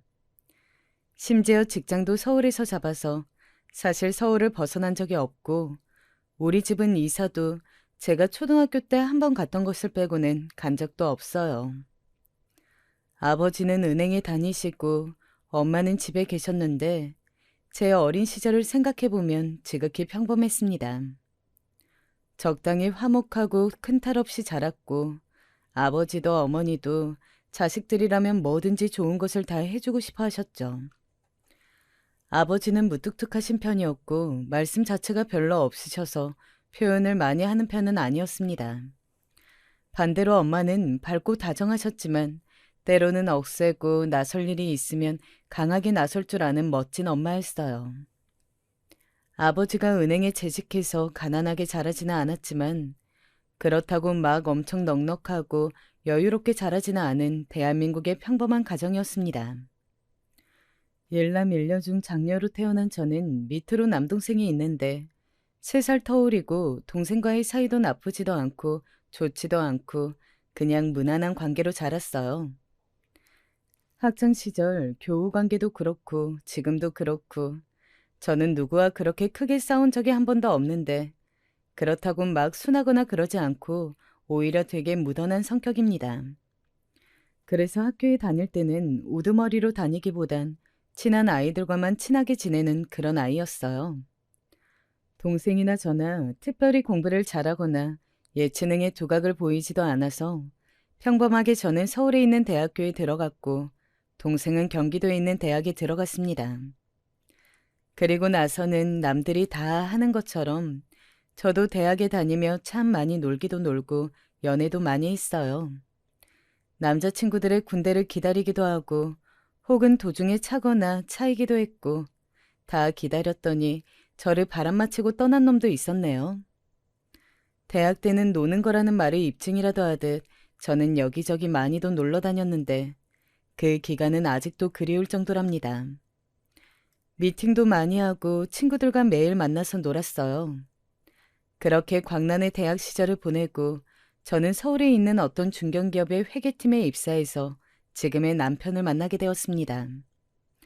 남편은 제가 신입사원일 때 우리 팀에 있던 대리였는데 원래 신입사원 때는 아무것도 모르니까 조금만 잘해도 다 잘해 보이고 그러잖아요. 당연히 해야 하는 것들을 해내면 그게 마치 대단한 일처럼 보이고 뭐래도 잘하는 것 같고 그래서 저는 입사하자마자 남편을 보고 첫눈에 반하게 되었답니다. 남편은 무던한 저보다 훨씬 더 무던한 성격이고 감정 표현이 그렇게 많은 편은 아니었는데 그때는 그게 뭐가 그렇게 멋있었는지 몰라요. 지금은 가만 보면 속이 답답해서 무슨 말이라도 해보라고 짜증이 나오는데 그때는 그게 참 멋지고 오히려 대단해 보였답니다.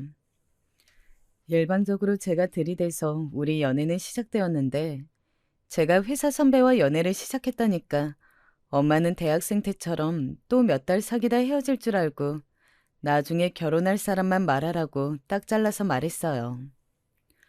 저도 지금 남편과 사귀기 전에는, 아니 사귀고 나서도 이 사람과 결혼할 거라고는 상상도 하지 못했는데 사귀다 보니까 오히려 섬세하고 다정한 사람보다는 이렇게 무던하고 세상에 불만 없이 살아가는 사람이 나을 수도 있겠다는 생각이 들어서 결혼을 결심하게 되었습니다. 늘 만났던 남자친구들과는 싸우는 일도 많았고 연애를 하며 안 싸우는 것은 정말 드물잖아요. 그런데 저는 남편을 만나며 싸웠던 적이 단 한 번도 없어서 그것도 결혼 결심의 큰 이유였답니다. 총 3년을 만났는데 한결같이 여자 문제로 저를 속썩인 적도 없었고 회사 일도 잘하고 성실한 사람이었습니다. 가끔 답답하게 여길 정도로 감정 표현도 적었는데 어릴 때는 같이 장난치고 재밌는 사람이 좋았는데 나이가 들며 이렇게 말없이 조용한 사람이 오래 만나기엔 훨씬 편하게 느껴지더라고요. 아무튼 우리의 나이도 결혼 정년기가 되었고 둘 다 회사에서 자리도 잡았겠다. 결혼을 결심하고 각자 집에 인사를 계기로 결혼 준비를 시작하게 되었어요. 서울에서 나고 자랐던 저와 달리 남편은 본가가 시골에 있었고 지방이라 차로 3시간이 걸리는 곳에 있어서 먼저 우리 집에 인사를 가기로 했습니다. 남편은 태어나길 시골에서 태어나서 고등학생 때 형하고 둘이 서울로 올라왔다고 했어요. 형과 둘이 대학도 서울에서 나왔고 직장도 나와서 부모님과 따로 떨어져 산 지는 꽤 되었다고 했습니다. 형도 결혼해서 독립하고 살고 있다고 했고요. 부모님에게 인사하기 전에 저도 남편의 형을 봤었는데 그냥 정말 남편처럼 조용하고 말수가 매우 적으신 분이셨어요. 그렇게 우리 집에 인사를 왔는데 엄마는 제가 결혼한다고 예비 사위를 데리고 오니까 사위 사랑은 장모라는 말을 증명이라도 하는 듯 말 그대로 상다리가 휘어지게 음식을 준비하셨습니다. 우리 엄마지만 친정엄마는 음식을 너무나도 잘해서 원래 동네에서도 유명하셨거든요. 오죽하면 김장철이 되면 우리 엄마에게 동네 아주머니들이 같이 하자고 먼저 연락 오시거나 심지어 우리 집 김치를 사 먹겠다고 하는 분들도 많으셨습니다. 저도 엄마 음식을 평생 먹으며 자랐으니 음식 맛에 되게 예민하고 까칠한데 엄마는 그날 유독 자신 있는 요리를 많이 하셨더라고요. 잡채, 불고기, 된장찌개, 꽃게찜 등 기억도 다 안 날 정도로 호화로운 요리를 하셔서 식탁 위에 공간이 부족할 정도였습니다. 남편이 감정 표현이 그렇게 다채롭지 않은 편인데 놀라서 눈이 휘둥그레진 표정을 저는 3년 만에 처음 봤어요. 엄마의 요리를 다 먹고 거실에 둘러앉아 본격적인 호구조사가 시작되었는데 남편과 저는 같은 직장에 다녔으니 기본적으로 조건들은 부모님 마음에 이미 든 상태였어요. 아버지는 평소에 저한테 재산보다 사람 됨됨이를 보라고 귀에 박히도록 말씀하셔서 계속 다른 것보다 인성에 관한 질문을 많이 꺼내셨습니다. 이런 경우에는 어떡할 거냐, 저런 경우에는 어떤 식으로 대처할 거냐 등 이런 질문들을 퍼부으셨죠. 엄마는 본인이 관상을 볼 줄 안다고 우기는데 그래서 남편의 얼굴을 이리저리 뜯어보았습니다. 그러다 남편 고향 얘기가 나왔는데 고향이 어디라고 말하자 엄마의 얼굴은 급격하게 굳어졌어요. 사실 남편의 고향은 우리 엄마의 고향이랑 같았는데 엄마는 본인 고향에 관한 얘기를 하는 것을 별로 안 좋아하세요. 명절 때도 오히려 외할아버지와 외할머니가 우리 집으로 올라오시는 경우가 더 많았고 제가 엄마의 고향에 마지막으로 갔던 적도 자그마치 10년 전이었답니다.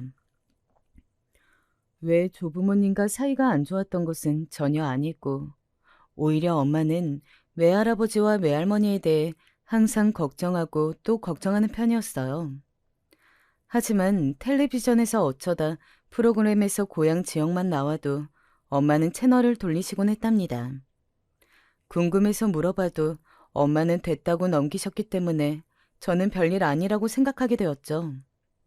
그래서 저도 이미 알고 있던 사실이지만 일부러 엄마한테 말을 안 하고 남편을 데리고 온 건데 엄마는 눈치챘는지 저를 마구 째려보더라고요.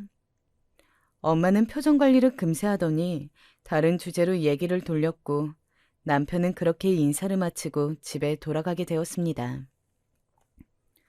남편이 집에 가자마자 엄마는 저를 붙잡고 왜 고향이 같은 것을 자기한테 얘기하지 않았냐고 닥달하기 시작하셨어요. 아니 엄마, 왜 그래? 고향이 아무리 싫어도 나는 엄마 세대도 아니잖아. 그래도 그렇지. 혹시 모르잖아. 뭐가 모르는데? 그럼 말해줘. 아, 됐어. 말 꺼내기도 싫어. 나는 생각만 해도 기가 차. 엄마는 또 말을 돌리셨는데 제가 사람도 괜찮고 엄마도 서울 온 지 지금 몇십 년이 지났으니 그만 나쁜 기억은 잊으라고 했어요. 사실 아버지가 그날 남편을 마음에 들어해서 엄마는 찝찝한 마음을 가진 채로 일단 상견례를 기다리셨습니다. 그리고 남편이 우리 집에 인사를 왔으니 저도 가게 되었는데 간 김에 외할아버지와 외할머니를 보고 오려고 했어요. 엄마는 출발 전부터 저에겐 느낌이 좋지 않다고 계속 가서 연락하라고 했지만 저는 개의치 않고 출발했습니다. 3시간을 달려 고향에 갔는데 남편의 집은 시골이라고 작고 낡은 집이 아니고 오히려 좀 크고 넓은 집이었어요. 들어갔더니 남편의 부모님이 저를 기다리고 계셨고 우리 엄마가 남편한테 해준 것만큼은 아니지만 음식을 많이 해두셔서 기분 좋게 먹었습니다. 남편 부모님은 저에게 이것저것 물으셨는데 부모님은 뭐 하시는지 동생은 뭐 하는지를 물으셨고 저는 성심성의껏 대답해드렸어요. 그렇게 밥을 먹고 올라가기 전에 외할아버지를 보고 가려 했더니 딱 그날 마침 외할머니가 아프셔서 병원에 가셨다고 아쉽게 못 보고 올라오게 되었답니다. 집으로 와서 온갖 질문을 하는 엄마에게 생각보다 친절하고 좋았다고 시집살이 안 시킬 것 같다고 말했었죠. 시골 분들이라 약간 고지식한 면모가 있긴 했지만 그 정도는 참을 수 있었어요. 크게 우리에게 기대하는 것도 없으셨고 너희만 잘 살면 된다는 주의라 우리 부모님과도 어느 정도 가치관이 잘 맞아서 다행이라는 생각까지 했어요. 그렇게 저와 남편은 순조롭게 양가 허락을 받고 우리는 결혼 준비를 본격적으로 하게 되었습니다. 회사에서는 우리가 결혼한다니까 다들 놀라면서도 진심으로 축하해 주었어요. 식장을 정하고 예단을 정할 때도 부모님들은 다 우리를 통해서 연락하시고 직접 만나는 것은 상견례 날이 처음이었습니다. 신혼집이나 다른 문제는 양가에서 큰 잡음 없이 진행되어서 순조롭게 정할 수 있었어요. 그렇게 상견례 날이 되었고 남편 부모님이 시골에서 서울로 올라오셔서 만나기로 했습니다. 회사 근처 한정식 집에서 만나기로 하고 우리 부모님이 가까우니 먼저 도착해서 앉아 계셨어요. 시간이 되니까 시부모님도 약간 급하게 들어오셨습니다. 상견례 전날에 엄마는 너무 긴장되어 머리가 아프다고 진통제까지 드실 정도로 저보다 훨씬 걱정하고 진정하지 못했어요. 30분은 먼저 도착해서도 물을 어찌나 드시던지 제가 엄마 보고 왜 그러냐 얘기해도 저에게 나중에 자식 낳으면 알게 될 거라고 말할 뿐이었어요. 아버지도 평소에는 굉장히 침착하신 편이었는데 그날은 계속 안주머니에서 손수건을 꺼내 땀을 닦으셨죠. 반면 저나 남편은 이미 양가 어른들을 봤으니 그래도 한번 보았다고 조금 괜찮았습니다. 그리고 드디어 남편 부모님이 우리가 앉아있던 방으로 들어오셨고 저와 부모님은 자리에서 일어나서 맞아주었어요. 남편 부모님도 환하게 웃으며 들어오셨는데 저는 그때 분위기를 아직도 잊을 수가 없답니다. 서로 어색하게 반갑게 인사했는데 갑자기 시어머니와 우리 친정엄마의 표정이 급속도로 굳기 시작했어요. 저와 남편은 중간에서 얼떨떨하게 지켜봤고 아빠들도 이게 무슨 일인가 싶어 쳐다보았죠. 아영아, 짐 챙겨. 나가자. 저딴 집안하고 결혼 절대 못해. 성범아, 며느리 집안이 저 집이었어? 아휴, 결혼 없던 걸로 하자. 친정엄마와 시어머니는 동시에 각자 자식들에게 이 결혼은 절대 무슨 일이 있어도 안 된다고 했고 저와 남편은 당황하기 시작했습니다. 왜 그러냐고 물어보는 저를 엄마는 손을 잡고 방을 나왔고 제가 아무리 버티려고 해도 어디서 그런 힘이 나오는지 저를 질질 끌고 나갔어요. 아버지도 당황해서 원래 그런 성격이 아니신데 엄마 앞을 가로막고 이유를 말하라고 했었죠. 정신없이 나오면서도 남편 쪽을 봤더니 시어머니는 주저앉아 머리를 감싸고 있었습니다. 모르는 사람이 봐도 우리의 경우는 엄마들끼리 서로 아는 사이인 게 확실했고 상견례는 그렇게 망치게 되었어요. 집에 돌아오는 길에 제가 엄마한테 왜 그러냐고 소리 지르고 난리치고 제가 태어나서 처음으로 그렇게 항의하고 엄마한테 대들었는데 엄마는 듣지 않고 외할머니에게 전화했습니다. 엄마, 아영이 예비 신랑 정순이네야. 아휴, 세상 너무 좁아. 어떻게 이래? 아이, 그러니까 당연하지. 절대 결혼 못해. 뒷좌석에서 엄마에게 말해달라고 아무리 소리쳐도 엄마는 집에 가서 말한다고 하며 말해주지 않았어요. 당장 그놈과 헤어지라는 말만 되풀이했습니다. 그렇게 집에 도착하고 엄마는 저와 아빠에게 충격적인 소리를 들려주었습니다. 엄마의 고향과 남편의 고향이 같아서 설마 했더니 진짜로 그 집이었다 하며 엄마는 어린 시절 얘기를 꺼내셨어요. 이야기는 예전으로 거슬러 가게 됩니다. 엄마의 할아버지, 그러니까 저한테는 증조할아버지와 남편의 증조할아버지는 사이가 굉장히 안 좋으셨대요. 둘 다 농사를 지으셨는데 시장에 내다 파는 과정과 논에 물을 대는 과정에서 크고 작은 마찰이 생겼고 아주 작은 싸움이 나중에는 집안 대 집안으로 번졌다고 합니다. 서로 같은 동네에 살았기 때문에 다들 아는 사이였는데 서로 사이가 좋지 않았던 두 쪽 집안 덕분에 엄마는 어렸을 때부터 조선시대 붕당 정치처럼 마을 사람들이 두 파로 갈라졌다고 해요. 길을 걷다가도 서로 발견하면 못 볼 것을 봤다는 듯 고개를 획 돌리거나 시비를 걸고 다녔다고 합니다. 마을 사람들도 다 알 정도로 사이가 안 좋아서 유명했다고 하더군요. 얘기를 하나씩 따지다 보면 두 쪽 다 잘못한 구석이 있었는데 전혀 인정하려 하지 않았고 작았던 감정 싸움은 그렇게 커져서 집안끼리 상종도 안 하게 되었답니다. 특히 엄마는 고등학교까지 고향에서 나왔는데 시어머니와 정확히 중학생 때부터 앙숙이었대요. 초등학생 때까지는 그렇게 양가 싸움이 심하지 않았고 또 어려서 어른들이 놀지 말라고 해도 와닿지 않아 몰래 놀곤 했는데 중학교에 올라가서는 앙숙이 되었답니다. 어른들처럼 사소하게 싸운 일이 점점 커져서 급기야 머리채를 잡고 싸울 정도로 사이가 안 좋아졌는데 그 일로 어른들이 학교에 오게 되었답니다. 그런데 학교에 와서도 어른들이 서로 더 격하게 싸워서 선생님들이 오히려 말렸고 나중에는 마을에서 알아서 우리 두 집안이 엮이면 강제로 해산시키고 했다고 하네요. 선생님들까지 포기할 정도로 엄마와 시어머니는 사이가 안 좋았다고 합니다. 엄마 말로는 시어머니는 못되고 이기적이라고, 절대 그런 성격과 인성을 가진 사람이 제 시어머니가 될 수 없다고, 제가 태어나서 본 엄마 중에 가장 단호하게 말씀하셨어요. 자기가 이제껏 살면서 봤던 사람 중에 제일 인성이 별로인 사람이 시어머니라고, 절대 이 결혼은 안 된다고 말씀하셨습니다. 이 얘기는 아빠도 처음 듣는 얘기였는데 엄마는 고등학교를 졸업하고 바로 서울로 올라왔기 때문입니다.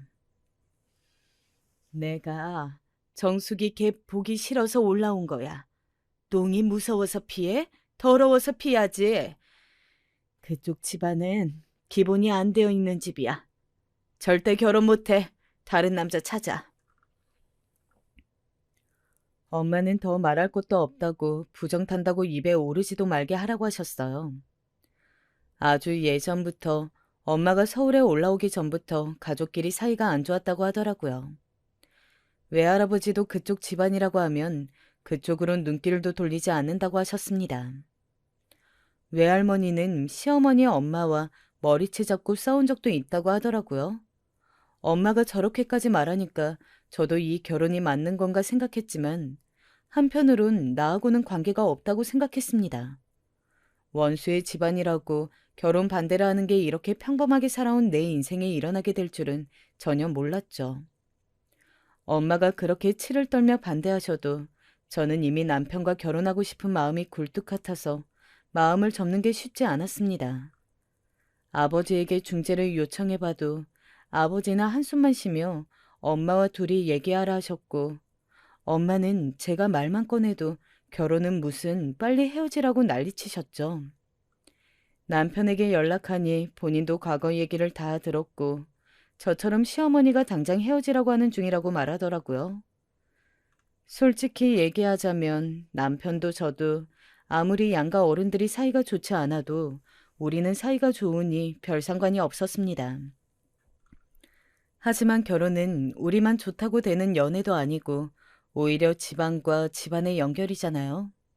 아무리 말해도 양측 어머니들은 들은 척도 하지 않으셨고 엄마는 제 얼굴만 보면 헤어졌냐고 물으셨어요. 나중에는 그것도 묻지 않으시고 어디서 선자리를 자꾸 구해와서 무조건 나가라고 강요하셨습니다. 아버지도 제가 열심히 주장해도 엄마가 저렇게 싫어하는데 어쩔 도리가 있냐고, 저에게 곤란하다고 알아서 헤어지라는 식이었고, 남편의 말을 들어봐도 그쪽도 똑같았어요. 그런데 사람 마음이라는 게 참 웃겨요. 이렇게 심하게 반대하니까 오히려 남편과 저는 더 헤어지고 싶지 않았습니다. 더 돈독해지고 우리의 사이가 견고해지기 시작했어요. 저는 엄마가 아무리 반대해도 결혼할 거라고 말했고, 엄마는 저에게 네가 어떻게 그럴 수가 있냐고 막 따지셨어요. 급기야 외할아버지까지 저에게 연락 와서 하소연하셨죠. 외할머니도 난리가 나시고 저는 머리가 너무 아팠어요. 아가, 그 집만은 안 돼. 다른 집은 괜찮아. 할아버지가 다른 놈 알아볼게. 아니, 할아버지. 저는 꼭 그 집 손주랑 결혼하고 싶어요. 과거는 과거잖아요. 그 집은 안 돼. 결혼하면 무조건 무슨 일이 일어날 거야.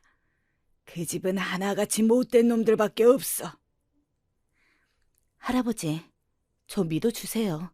제 남편은 진짜 아무것도 모르고 있어요. 아니야. 그런 집안은 아예 발도 들이면 안 돼. 당장 헤어져.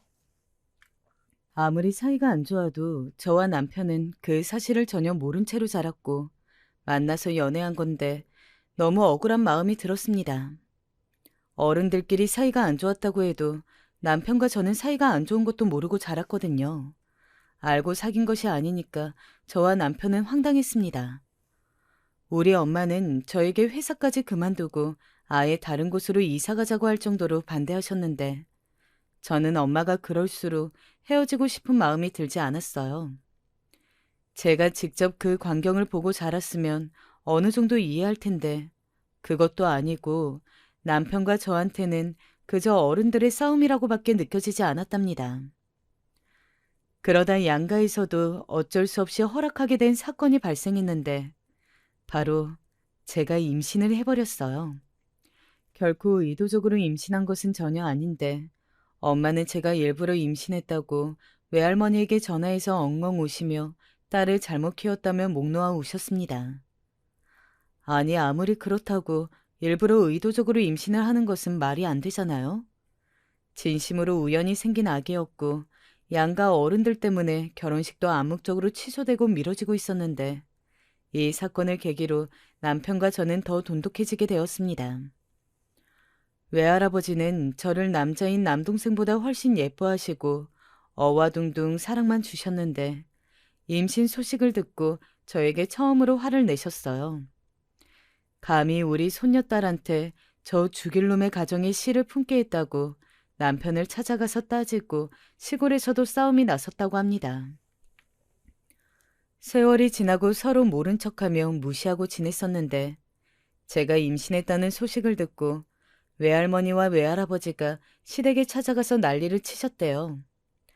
엄마는 저에게 빨리 가서 아이를 지우라고 소리 지르시고 저는 예상치 못하게 아이가 생겨서 안 그래도 혼란스러운데 엄마와 외할아버지가 난리를 치니 너무 속상한 마음이 들었습니다.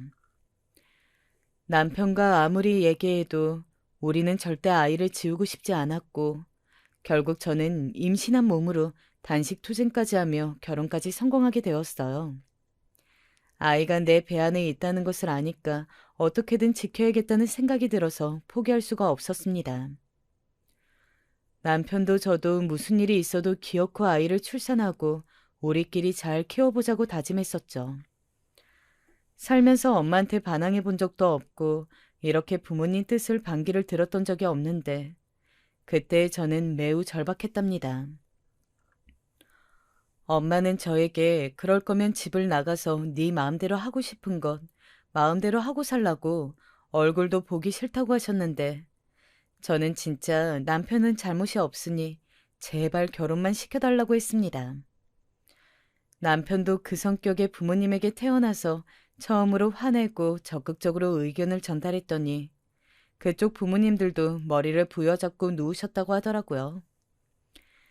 난리도 이런 난리가 없게끔 결혼 전부터 잡음이 많았는데 당연히 결혼하고도 크고 작은 사건들이 생겼습니다. 저는 임신했으니 배가 부른 채로 결혼식을 하게 되었는데 결혼식 준비 과정에서도 양가 어른들은 의견 다툼을 너무 심하게 하셨어요. 식장 잡는 것부터 싸우셨는데 원래 서울에서 하기로 했었고 시골에는 버스를 보내주기로 되어 있었습니다. 그런데 남편 집에서 시골에도 예식장이 있다고 거기서 하자고 우기기 시작했어요. 엄마는 그 촌동네에 뭐가 있냐고 화를 내시고 시댁에서는 시골도 사람 사는 곳이고 그 예식장은 우리 조부모님도 결혼했는데 뭐가 문제냐고 하셨죠. 결국 우리 아버지와 시아버지가 둘이 따로 얘기하셔서 서울에서 결혼식을 결정했더니 시어머니가 서럽다고 남편을 붙잡고 몇 시간을 우셨다고 합니다. 식장 위치는 시작이었고 다음에는 예당과 신혼집 위치도 남아 있었어요. 신혼집은 남편이 해오기로 했는데 갑자기 시댁에서 우리 집에 1원이라도 주는 것이 아깝다고 지원을 안 하시겠다고 하셨습니다. 엄마가 그 소리를 듣고 그러면 남편은 우리 집에서 처가살이를 시키겠다고 하니 또 갑자기 말을 바꿔서 그럼 해주긴 하겠지만 시댁을 일주일에 한 번씩 오라고 하더라고요. 그리고 혼수도 이것 해라 저것 해라 말이 많으셨습니다.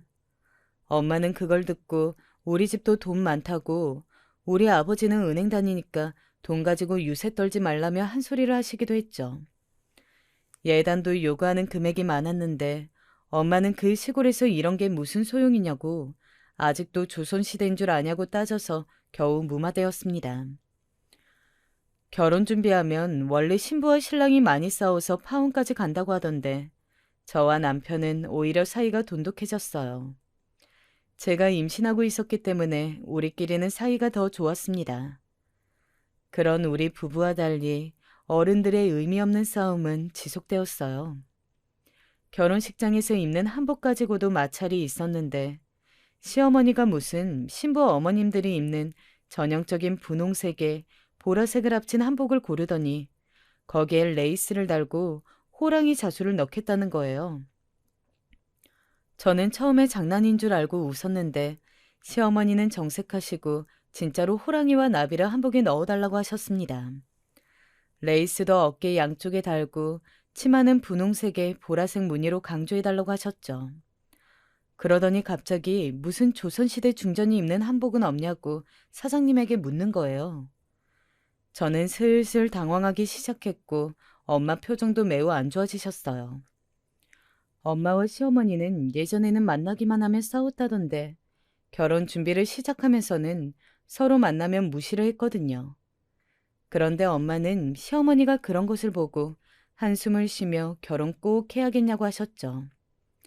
한복집 사장님이 저한테 몰래 와서 시어머니가 무당이시냐고 물을 정도로 시어머니는 이상한 고집을 부리셨는데 다행히 엄마가 나서기도 전에 남편이 나서서 엄마 창피하게 왜 이러냐고 한 소리를 해서 없던 일로 되었습니다.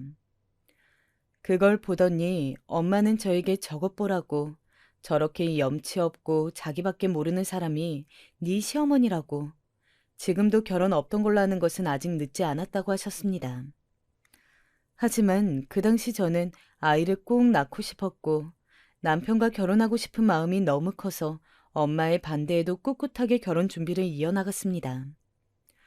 결혼식 당일에는 다행히 보는 사람이 많아서 비교적 무난하게 지나갔는데 양쪽의 사이가 너무 안 좋아서 회사 사람들이 말하길 딱 봐도 원수 집안이라고 하셨어요. 그렇게 결혼식도 끝나고 신혼여행도 다녀오고 남편과 저는 아무 문제 없이 결혼 생활을 시작하게 되었습니다.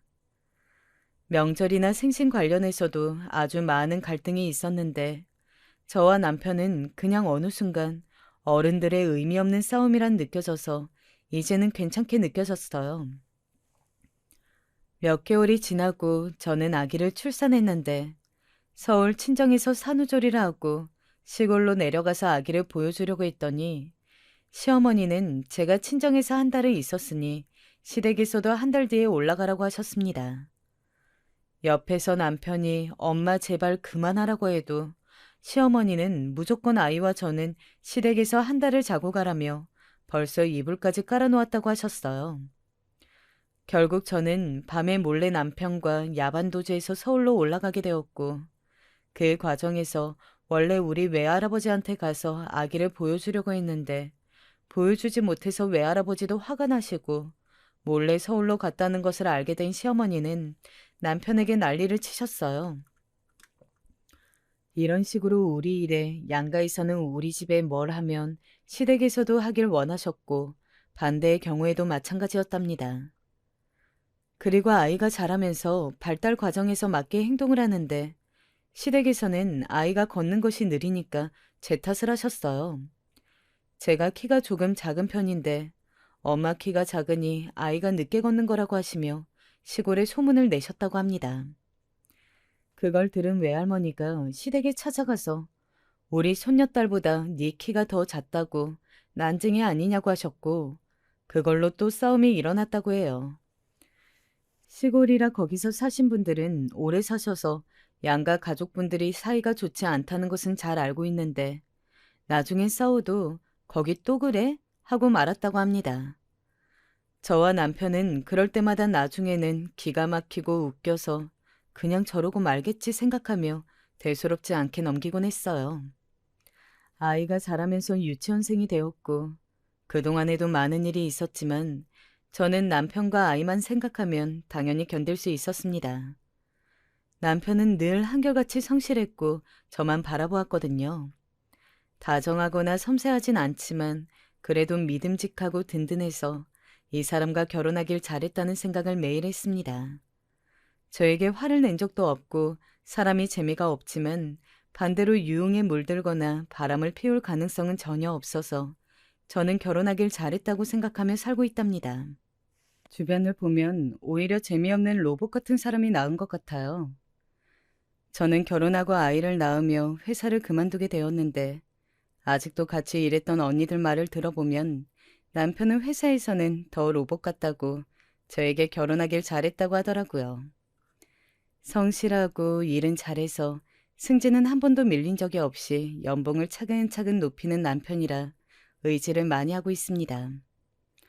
우리 딸도 얼마나 예쁜지 애교도 많고 저와 남편이 사랑을 많이 주어서 굉장히 밝고 예뻐요. 딸만 보면 기분이 좋고 이 아이를 지울지 말지 고민했다는 것 자체가 후회될 정도로 사랑스럽습니다. 이렇게 저는 우리 가족만 생각하면 가슴이 따뜻해져요. 양가 어른들은 사이가 좋지 않고 우리 부부와 딸만 보면 뭐라 하시며 양쪽 탓을 하거나 욕하시는데 이제 그런 것들은 우리 부부에게 아무 문제가 되지 않았습니다. 그러던 어느 날 엄마가 저에게 진지하게 식당을 개업하려 한다고 말씀하셨어요. 무슨 식당? 그런데 엄마는 원래 음식 잘하니까 어떤 메뉴를 골라도 잘할 거야. 아니, 네 친할머니 아는 분이 순댓국 식당 유명하게 하셨거든. 그런데 이제 늙으셔서 건강이 안 좋아지셨대. 그걸 나보고 이어받으라고 하시네. 아, 그래? 엄마, 너무 잘 됐다. 거기 유명했었는데 엄마가 이어받으면 더 잘 될 것 같아. 엄마가 해보자. 엄마 말대로 우리 친할머니의 고향 친구가 아주 유명한 순댓국집을 하셨거든요. 지역도 서울이라 우리에겐 너무 좋은 기회였고 엄마는 그렇게 아는 분에게 순댓국집을 이어하셨어요. 엄마가 원래 음식 솜씨가 워낙 좋아서 유명했는데 그 덕분에 유명한 순댓국집은 더 유명해지기 시작되었습니다. 정말 말 그대로 대박이 났는데 서울이라 유동 인구도 많고 주변에 회사가 많아서 점심시간대는 일하는 사람만 몇 명인지 몰라요. 저도 심지어 아이 유치원 보내고 잠깐 점심때만 가서 일을 돕기도 할 정도로 사람이 많았습니다. 주인 바뀌고 더 맛있어졌다고 주민들도 많이 오고 방송에까지 나올 정도로 엄마의 가게는 잘 되었어요. 아빠도 은퇴하시고 적적하셨는데 가게에 나와 손님들과 대화하니 즐겁다고 온 가족이 달라붙어 엄마의 가게를 봐주었습니다. 그런데도 일손이 부족해서 직원을 계속 뽑았고 안에서 먹고 가는 사람도 많았지만 포장해서 들고 가는 사람도 많아서 나중에는 포장 전문 직원만 뽑을 정도였어요. 사람을 뽑아도 우리 가게를 찾아 방문해 주시는 분들이 너무 많아 감당이 안 될 지경이었습니다. 남편도 가끔 퇴근하고 와서 일을 도왔어요. 엄마가 음식을 잘하셔서 밑반찬도 다 손수 만드셨고 김장도 다 가게에서 직접 하셨거든요. 그런데 사람들이 김치랑 깍두기가 너무 맛있다고 순댓국은 원래 안 좋아해서 안 먹지만 김치는 사 먹겠다고 김치와 깍두기만 사서 가시는 분들도 적지 않았습니다. 이렇게 잘 될 줄은 몰랐는데 잘 되니까 너무 기분이 좋았고 저도 시간이 나면 엄마 가게로 가서 조금이라도 도우려고 노력했어요. 쉬는 날도 없이 거의 24시간 내내 일해도 사람이 언제나 많았는데 이렇게 가게가 잘 되니까 엄마도 예전보다 얼굴이 더 좋아지셨고 활력도 생기셔서 얼마나 좋았는지 몰라요. 엄마가 저보다 훨씬 바쁘게 사니까 예전처럼 저한테 하루에도 몇 번씩 연락 와서 시댁 욕을 하고 예전에 시어머니가 자기한테 어떤 행동을 했는지 말하는 시간이 줄어들어 그것도 참 좋았답니다. 저는 태어나지 않았던 시절에 시어머니가 어떻게 행동했는지 듣는 것은 사실 너무 힘들었거든요. 그런데 이렇게 엄마 가게가 잘 된 것을 외할머니가 시골에 소문을 내셨나 봐요. 시어머니가 남편과 저에게 전화해서 우리 엄마 가게에 대해서 자세히 묻기 시작했습니다. 저는 그냥 단순하게 대답했는데 남편은 자꾸 시어머니가 일하는데 연락 와서 물으니까 짜증이 났는지 장모님 가게 완전 대박 났으니까 자꾸 연락하지 말라고 했다고 하더라고요. 시어머니는 그걸 듣고 기어코 우리 엄마의 가게로 오셨습니다. 연락도 없이 와서 엄마는 처음에 헛것을 본 줄 아셨대요. 뻔뻔하게 우리 가게에 들어오더니 손님에게 왜 그러냐고 당당하게 따졌다고 합니다. 엄마는 처음에 내보내려고 했는데 잽싸게 자리에 앉길래 그냥 빨리 먹이고 내보내야지 생각해서 받게 되었대요. 마침 그날 제가 엄마의 가게로 가기로 했던 날이라 제가 도착했더니 시어머니는 혼자 테이블에 앉아 팔짱을 끼고 가게 주위를 둘러보고 있었어요. 하필 점심시간대라 사람들이 많았고 정신이 없었는데 시어머니는 물통부터 수저까지 하나씩 깐깐하게 보며 뭐라 하더라고요. 사람들이 와서 포장도 하고 열심히 주문하고 식당 밖에서 줄 서서 기다리는 걸 보니까 시어머니는 배가 아프셨던 것 같습니다. 직원 이모가 순댓국을 시어머니에게 가져다 주니 처음에는 먹지도 않고 열심히 속을 뒤적거리더라고요. 제가 그때부터 이상해서 시어머니를 주시했는데 갑자기 본인 머리카락을 뜯더니 순댓국에 집어넣었습니다.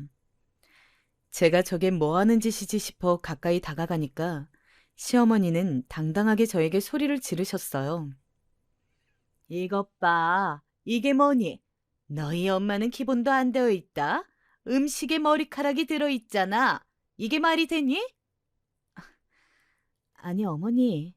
지금 머리카락 뜯어서 거기 넣는 거 제가 다 봤어요. 뭐? 그게 무슨 소리야? 그 엄마의 그 딸이라더니 이제 시어머니한테도 대들어? 도대체 가정교육을 어떻게 시킨 거야? 저와 시어머니가 둘이 싸우고 가게에 있던 손님들은 다 우리를 쳐다보고 엄마도 급하게 자리로 왔습니다. 제가 억울해서 소리 지르니까 시어머니는 저보고 자기를 모함한다고 엄마에게 자꾸 기본도 되어 있지 않다고 소리를 질렀어요. 직원들도 그럴 리가 없다고 해명하는데 시어머니는 마치 연기자처럼 진지하게 머리카락이 순댓국에서 나왔다고 사람들에게 먹지 말라고 했습니다. 그걸 본 사람들은 한두 명씩 가게를 나가고 기다리던 사람들도 머리카락 나왔대? 하며 발걸음을 돌렸어요. 저는 아무리 양가가 사이가 좋지 않아도 한 번도 시어머니에게 뭐라 대든 적이 없었는데 그날은 제가 직접 눈으로 보았기도 하고 우리 엄마한테 저렇게 대놓고 소리 지르는 시어머니를 처음 봐서 참을 수가 없었습니다. 남의 가게에 와서 왜 이러는 건지 이해가 되지 않아 시어머니에게 내가 다 봤는데 무슨 말이냐고 울며 따지니까 시어머니는 손님들이 다 나가니까 목적을 달성했는지 웃으며 가게를 나갔어요. 엄마는 허탈했는지 가게에 주저앉아 엉엉 우셨는데 제가 너무 속상해서 시어머니를 따라 나가 따지니까 저보고 저리 비키라고 밀기까지 했습니다. 길거리에서 사람들이 쳐다보아도 끝까지 따라가서 따졌는데 시어머니는 저를 밀고 택시를 불러 출발했어요. 태어나서 저런 사람은 처음 보았습니다. 엄마 말대로 무슨 악마처럼 행동하더라고요. 제가 계속 지켜본 것을 뻔히 알면서도 그렇게 행동하는 것을 보니 너무 뻔뻔하고 못됐다는 말밖에 나오지 않았습니다. 엄마는 저한테 왜 시어머니는 인성이 별로라고 결혼을 말렸는지 이제야 이해가 되기 시작했었죠. 나중에 엄마가 저한테 말하길 원래 그런 인성이라고 하더라고요. 중학생 때도 그래서 엄마가 너무 싫어서 성인이 되자마자 서울로 올라온 거라고 했습니다. 본인이 왜 그동안 피해 다녔는지 아냐고 하셨죠. 그리고 우리 엄마가 가게에서 가장 중요하게 생각하는 것이 바로 청결이라 주방 이모들부터 가게 직원 이모들 전부 위생모를 착용하고 있고 손을 몇 번이고 씻거든요. 저한테도 가게를 도우러 가면 무조건 손부터 씻으라고 하실 정도로 엄마는 매우 허탈해 하셨습니다. 오히려 제가 엄마한테 그렇게까지 병원도 아니고 청결하게 하지 않아도 된다고 할 정도로 엄마는 청결에 신경을 많이 쓰시는 편이었어요. 출근하자마자 하는 것도 바닥 청소였던 엄마가 위생으로 가게 손님들을 잃게 되니 얼마나 충격이 컸겠어요.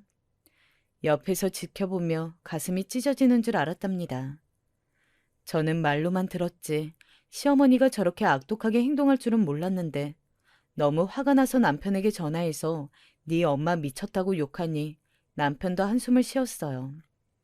그날은 저도 참을 수가 없어서 남편에게 화내고 시어머니에게 전화해도 받지도 않더라고요. 화가 나면 온몸이 부들부들 떨린다는 것을 저는 그때 알게 되었습니다. 저는 제 화를 제가 감당하는 게 힘들어서 병원까지 가서 약을 지어 먹었어요. 한의원에 갔더니 그 증상은 화병이라고 한약을 지어주시더라고요. 진짜 아무리 그래도 멀쩡히 영업하는 식당에 자기 머리를 넣고 기본도 되어 있지 않다고 자작극을 펼치는 게 말이 되나요? 저는 아무리 생각해도 죽을 때까지 이해하지 못할 것 같습니다.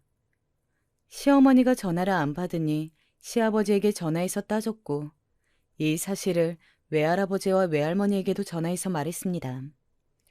저는 살면서 이렇게 화났을 때가 없던 것 같아요. 기본도 되어 있지 않은 것은 우리 엄마가 아니고 시어머니라고 생각해요. 외할머니에게 전화로 상황 설명을 하니 할머니도 황당해하며 또 시골에서 싸움이 일어났다고 합니다. 엄마의 가게는 그 사건이 타격이 커서 다시 부흥하기까지 꽤 오랜 시간이 걸렸는데 그렇게 언제 와도 너무 바빠 늘 기다리는 사람이 있던 가게는 기다리지 않고 먹는 가게가 되었습니다.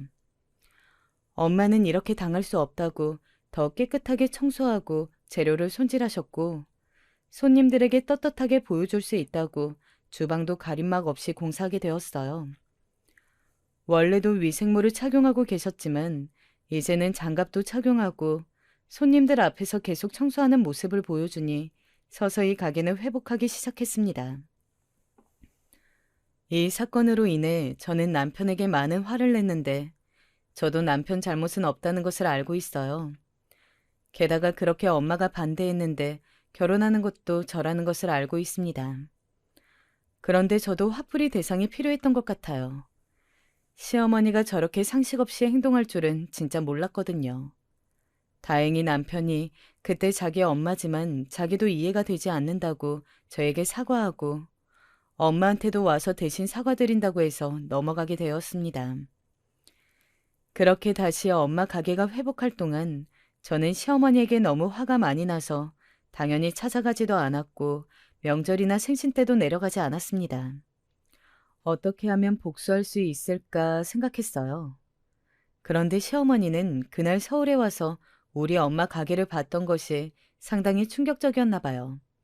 아무리 가게가 잘 되어도 그렇게 잘 될지 생각하지 않았던 건지 본인도 가게를 열겠다고 했답니다.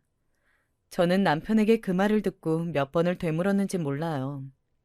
시어머니는 한정식 집을 열겠다고 남편에게 도와달라고 했대요.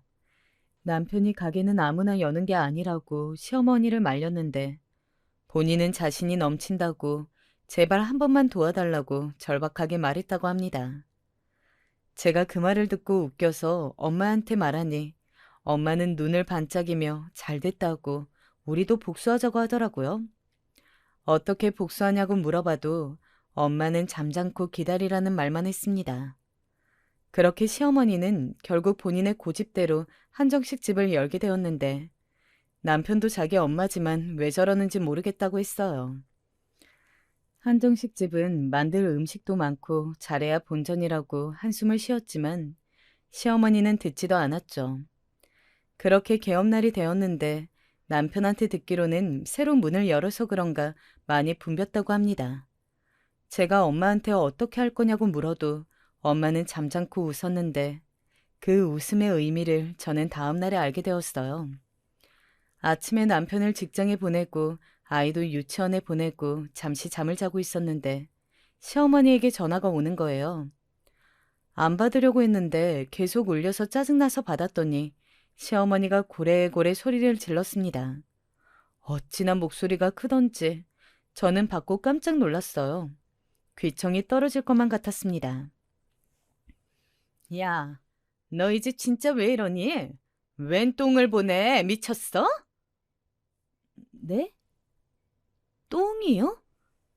아니, 무슨 소리를 하시는 거예요? 네 엄마가 사돈 똥 받으라고 똥을 보냈는데 이게 뭐야? 아, 당장 가져가. 이게 무슨 소리인가 싶어 엄마한테 연락했더니 엄마는 웃으며 한정식 집이라 발효 음식도 있을 거고 나물도 많을 텐데 도움되라고 외할아버지에게 연락해서 시골에서 동물들 똥을 모아서 보냈다고 하는 거예요.